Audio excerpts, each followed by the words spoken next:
Назарбаев зияткерлік мектептерінде оқушылардың жан-жақты дамуына бағытталған жобалар қамтылған. Солардың бірі ұлттық мәдениет пен салт дәстүрді танып, ауылдың тұрмыс-тіршілігін білуге бағытталған жазғы 2 апта ауылда әлеуметтік тәжірибесі.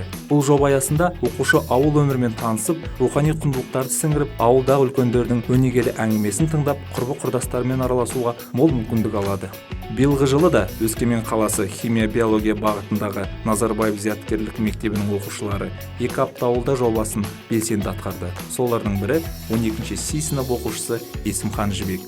Өзінің туған ауылы Отрадный ауылына барып, ата-әжесінің жылыжай және бақша жұмыстарына көмектесіп, бау-бақша шаруашылығының барлық құпиясымен танысып қайтты. Отбасының табыс көзі болып отырған жылыжай өнімдері қияр, қызанақтың күту және бақшадағы жеміс ағаштарының мол өнім беру үшін жасалатын күтім сырымен танысты. Қонақ күту қонақжай қазағымыздың қанына сіңген қасиет болғандықтан, немереміздің бойына ең алдымен рухани құндылықтарды сіңіруге тырысамыз, дейді Жібектің әжесі. Жібек әжесінен қазақтың ұлттық тағамы бешбармақты әзірлеу әдісімен табақ тарту, қонақ күту, қонақ кәдесі сынды дәстүрлер туралы мол мағлұмат алды.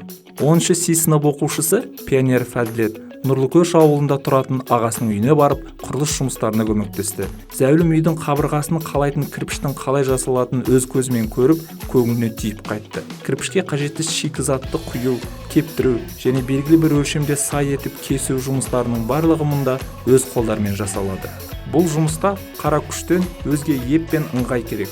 Осының барлығы бір бойына сіңірген нағыз шеберлерден әділеттің үйренері мен көкейіне түйер маңызды тұстары көп болды. 9-шы Би сынып оқушылары Исанова Айсұлу мен Ауғанбаева Айда әлеуметтік тәжірибеден Мирная ауылында тұратын нағашысының үйінен өтті. Қыстың қамын жазда ойла дегендей, жазда барлық ауыл адамдары қыста азық болатын бау-бақша өнімдеріне ерекше күтім жасап, оларны жинап, әртүрлі дәрумендерге толы табиғи таза тағамдарды әзірлейді. Бұл өнімдерді алу үшін оған әжептәуір күтім де керек. Бұл ретте Аида мен Айсұлу өз апайларынан әр жемісті жеке күтудің қыр-сыры мен бақша шаруашылығындағы көптеген тиімді тәсілдерді меңгерді. Сондай-ақ қарбалас жұмыспен қатар үйді әктеу және жылылау жұмыстарының да ауыл тұрғындары үшін маңызы зор.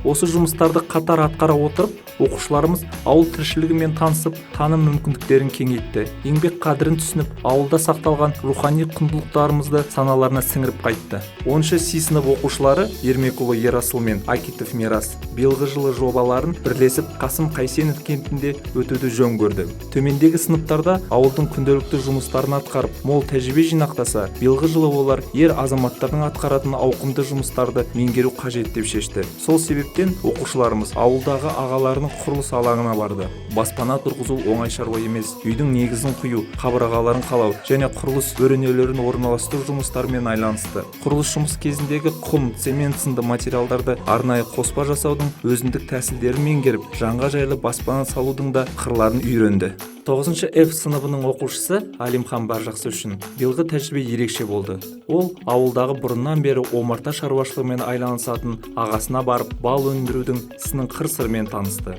Жұмысы мал бағудан кем емес болып саналатын ара шаруашылығымен гүл тозаңын, прополис алу, бал шайқау, ара күтімі және омарташылықпен айналысудың басты қағидаларымен танысты. Бұл кәсіптің төзімділік пен еңбектенген адамға мол пайда әкелетініне көз жеткізді. Ара балы адам денсаулығы үшін таптырмас табиғи дәрумен. Сонымен қатар араның балауызынан дайындалатын дәрі түрлері туралы да мол мағлұмат алды. Зияткер оқушының жазғы демалысын тиімді өткізіп, қоғам дамуы үшін еңбектенетін жан-жақты тұлға қалыптастырудағы 2 апта ауылда әлеуметтік жобасының алатын орны ерекше.